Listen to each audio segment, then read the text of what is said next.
Olá pessoal, meu nome é Keliane Santos e hoje estamos aqui para mais um vídeo sobre casos e crimes. Mas antes de iniciarmos esse vídeo, eu já gostaria de pedir para que, se você por um acaso não for inscrito no meu canal, por favor se inscreva, curta, compartilhe, todas aquelas coisas que vocês já sabem. E agora vamos para o caso de hoje.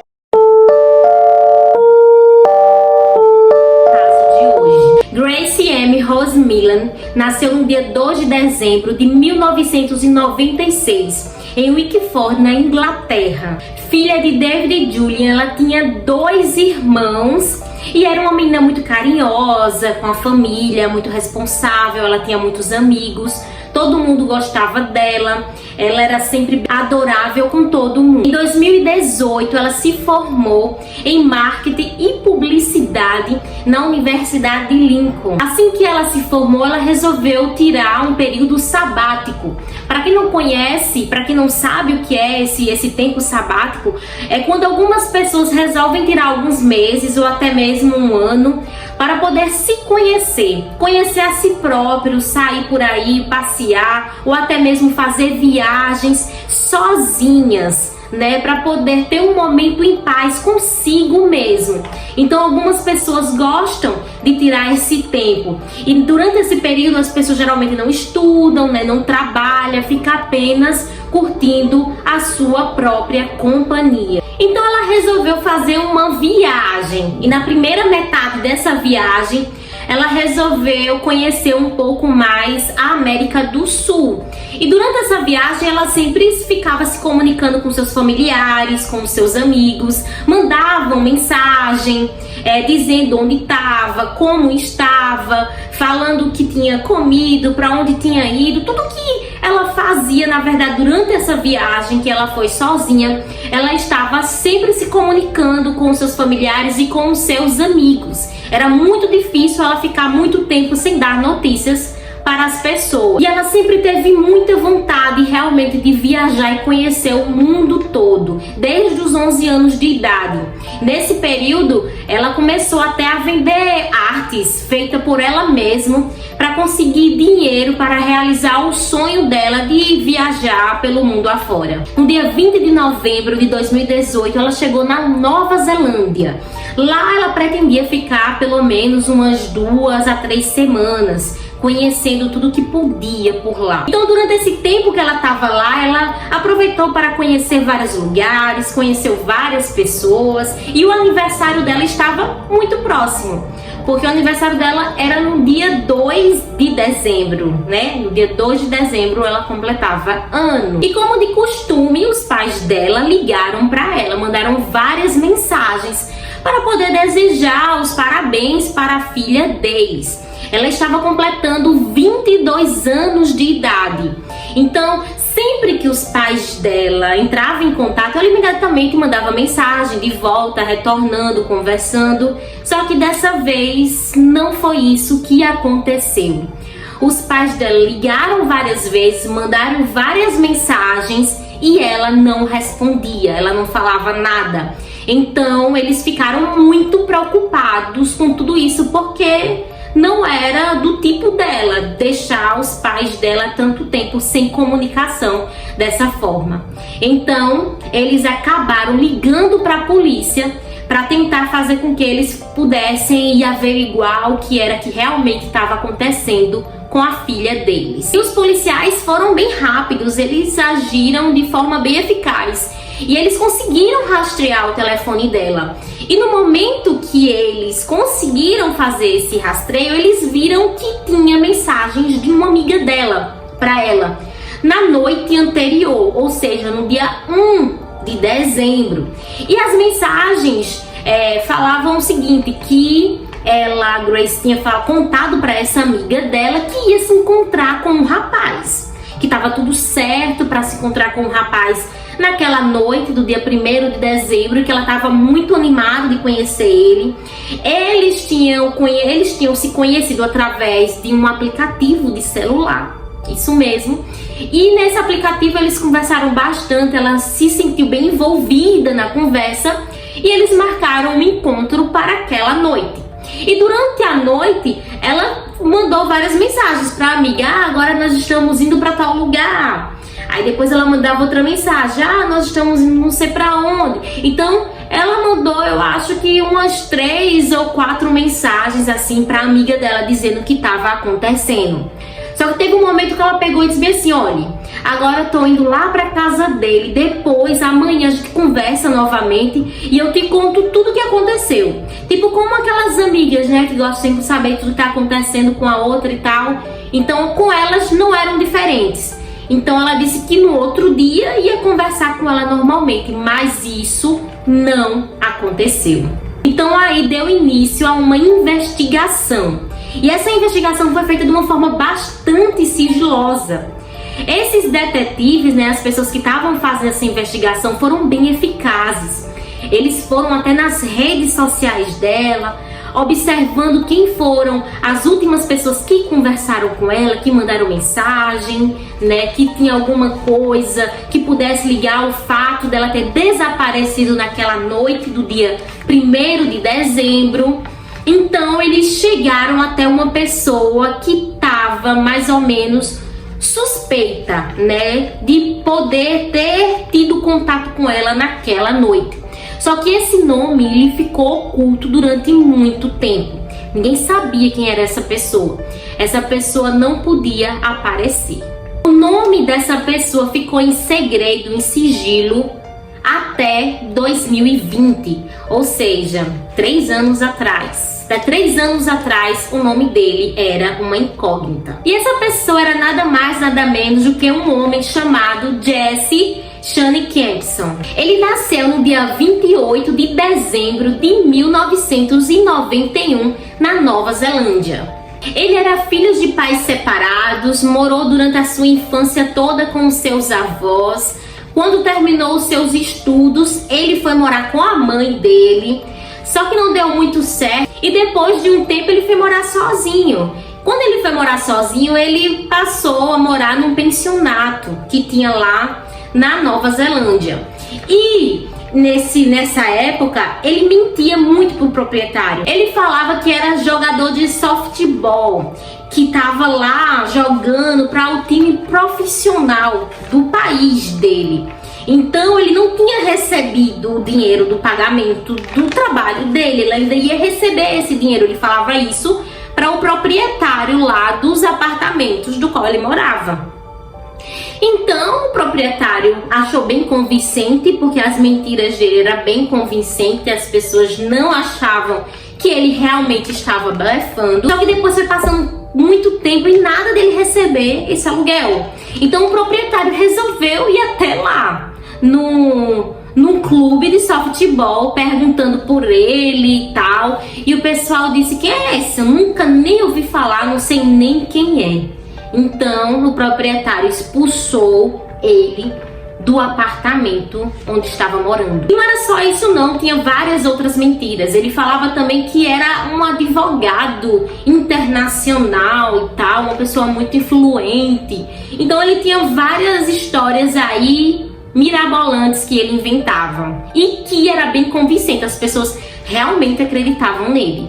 Ele falava que era milionário e tal, e algumas pessoas, com o passar do tempo, começaram a falar que ele não era uma pessoa de confiança. No dia 5 de dezembro, 5 dias após o desaparecimento da Grace, foi o dia que foi dado como oficialmente ela desaparecida, apenas 5 dias depois. Lembra que eu falei que os investigadores estavam olhando as redes sociais dela para ver se encontrava alguma coisa?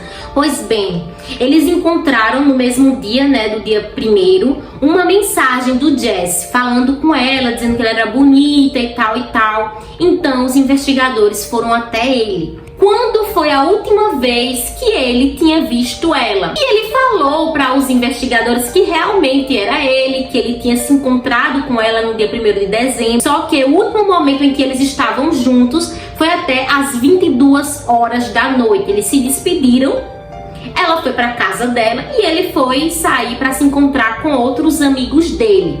Foi isso que ele falou. E que depois disso não a viu mais. Os investigadores perguntaram para ele onde ele morava.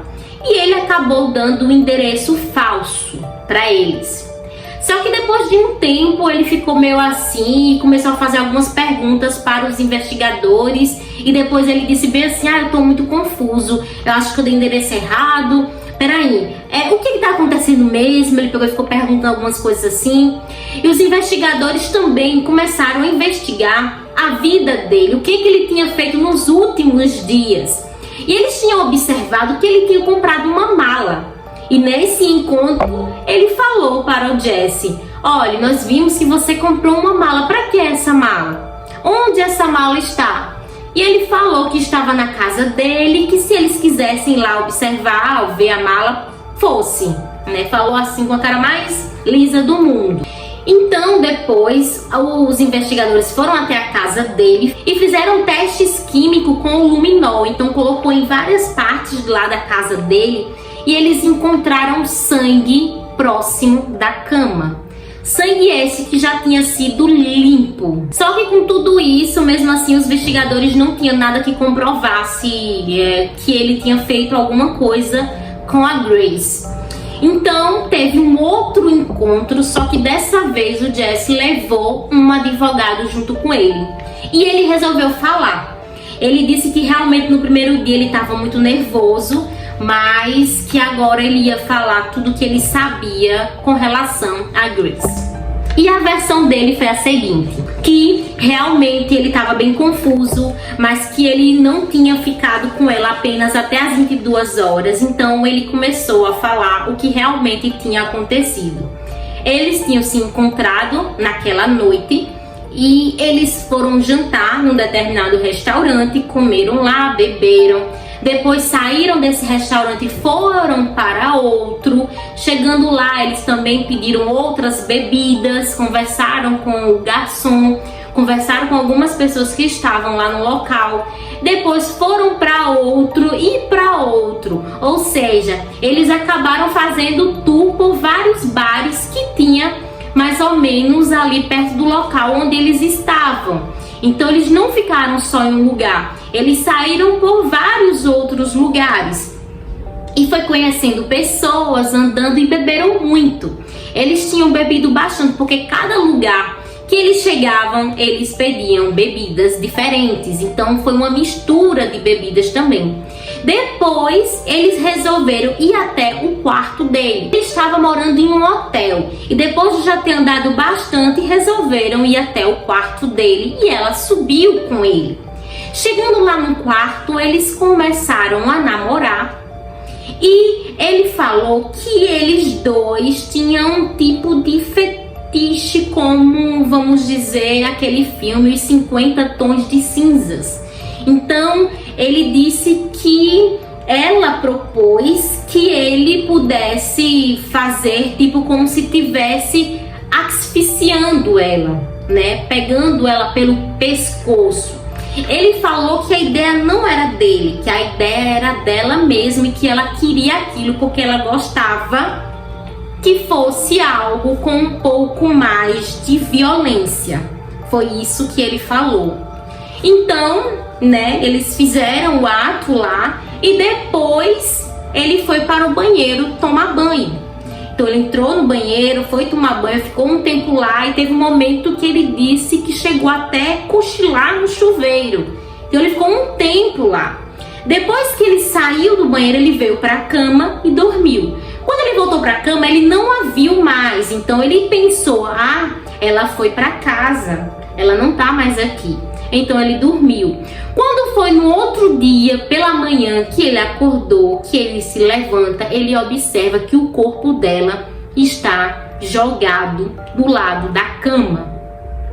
Ele disse que naquele momento ele ficou desesperado. Ele pegou o telefone para tentar ligar para a emergência. Só que na hora que ele pegou assim, ele não conseguiu continuar. Ele não conseguiu discar realmente para a emergência, porque ele ficou com medo de que as pessoas pensassem que tinha sido ele que tinha matado ela, mas que na verdade foi apenas um acidente e que ele nem sabe direito como foi que aquilo veio a acontecer. Então ele ficou desesperado com aquilo. Aí ele falou que depois de todo o desespero, ele saiu, foi comprar, né, produtos de limpeza num determinado local e comprou a mala, a tão famosa mala, e levou para casa dele. Quando chegou lá, ele colocou o corpo da Grace na mala, limpou o chão e depois levou o corpo para uma estrada turística das Cordilheiras, né, que ficava num lugar não tão distante de onde ele morava. E lá ele acabou cavando uma cova rasa, colocou a mala e depois saiu de lá e voltou para sua casa, para sua rotina normalmente, como se nada tivesse acontecido. Ele disse que não matou ela, que não foi ele que fez nada daquilo, foi apenas um acidente. E ele agiu daquela forma porque ficou com medo do que as pessoas iam achar. Ele foi preso no dia 8 de dezembro. Agora vamos para a parte do que a investigação conseguiu descobrir. Qual é a versão da investigação de todos esses fatos? Eles chegaram à conclusão de que realmente o encontro foi realizado por meio de um aplicativo, né, de telefone. Eles se conheceram por esse aplicativo e resolveram marcar um encontro em um determinado local. O local é bem bonito, o local é aparentemente público, tinha muitas pessoas ao redor, então não fazia perigo em se encontrar com alguém naquele local ali, para ser um primeiro encontro, na verdade. Então ela chegou 30 minutos antes e ele estava em um bar perto, mas não tinha ido ainda. Nesse bar ele tinha bebido umas 3 cervejas e depois foi até o encontro. Quando chegou lá, eles já se conheceram, né? Já se reconheceram, na verdade, imediatamente, se abraçaram, sentaram e ficaram conversando. Lá eles pediram uma comida e algumas bebidas e continuaram conversando e tal, e foi bem bacana. Inicialmente pareciam que eram realmente um casal normal como qualquer um outro. E nesses lugares onde eles estavam tinha muitas câmeras de segurança, então dava para realmente ver eles nos locais, dava para ver eles conversando, eles se abraçando, dava para ver que era como se fosse realmente um casal. E de lá eles foram para um outro bar, como ele realmente havia falado. E nesse outro bar também, pelas câmeras, dava para perceber muito juntos, muito unidos. Estavam conversando também com o barman e pediram mais cervejas, mais bebidas. E depois dava para ver que ele realmente pagou a conta do local e do primeiro local também. E depois foram caminhando para outros lugares. E também dava para ver pelas câmeras que tinha na rua. E apenas quando foi às 9h30, eles foram para o hotel. Os investigadores tinham toda a linha do tempo de todo o percurso, de tudo que eles fizeram naquela noite. Só que a partir do momento que eles entraram num hotel, num quarto, daí em diante, eles não tinham mais controle e não sabia realmente o que tinha acontecido. Naquela mesma madrugada do dia 1º para o dia 2 de dezembro, os investigadores perceberam, ao pegar o computador dele, que ele tinha visitado sites adultos naquela noite.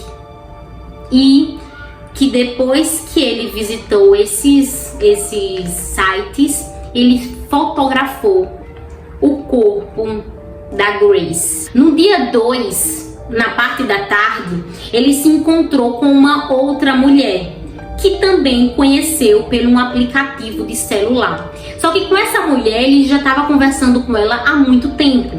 Eram várias semanas que ele vinha conversando com ela, mas que ele ainda não tinha se encontrado pessoalmente. E naquela tarde foi o dia do encontro deles. E eles saíram para um barzinho no período da tarde e foram conversar e ficaram lá e tal. Só que ela achou a conversa dele muito estranha. Ele parecia que às vezes não estava falando coisa com coisa. E ele ficava chamando ela para ir para o quarto dele lá do hotel. Então ela achou ele meio que muito afoito, vamos dizer assim. Então no final de tudo ela resolveu ir para casa, não quis acompanhá-lo. Ela entrou no quarto, no carro dela e foi embora. Só que durante todo o encontro que ele estava tendo, o corpo da Grace ainda estava lá no quarto dele. Depois ele foi para casa E quando foi mais ou menos umas 5h45 da tarde, foi que ele saiu para comprar a mala. Ele comprou a mala, voltou para o quarto, colocou o corpo na mala e levou para enterrar naquele local que eu havia falado anteriormente. E o corpo da Grace só foi encontrado pelos detetives, né, pelos investigadores, no dia 9 de dezembro. No dia 8 ele foi preso, contou tudo o que tinha acontecido, falou onde provavelmente o corpo estava, e no dia 9 eles foram atrás e encontraram o corpo da Grace dentro da mala. No dia 10 de dezembro foram realizados exames no corpo que já estavam com sinais de decomposição, né, por conta do tempo. Já eram 10 dias da morte dela, e o corpo tinha sido dobrado dentro da mala, e a causa da morte foi por asfixia, com pancadas também no ombro e na parte interna dos braços. No dia 4 de novembro começou o julgamento dele, no dia 4 de novembro de 2019. Só que depois desse julgamento tiveram outros julgamentos, porque apareceram outras mulheres falando que tiveram problemas com ele, que ele tinha sido muito violento com elas, né? Então foram surgindo vários outros depoimentos de pessoas que tinham passado por situações difíceis na mão de Jess. Só de uma ex-namorada foram 8 acusações de coisas diferentes que ele fez com ela, para vocês terem uma ideia. Depois que o rosto dele, que o sigilo foi quebrado de quem ele era, apareceram outras pessoas falando que passaram por situações complicadas com ele. Hoje ele está preso em um presídio que preza pela reabilitação dos presos.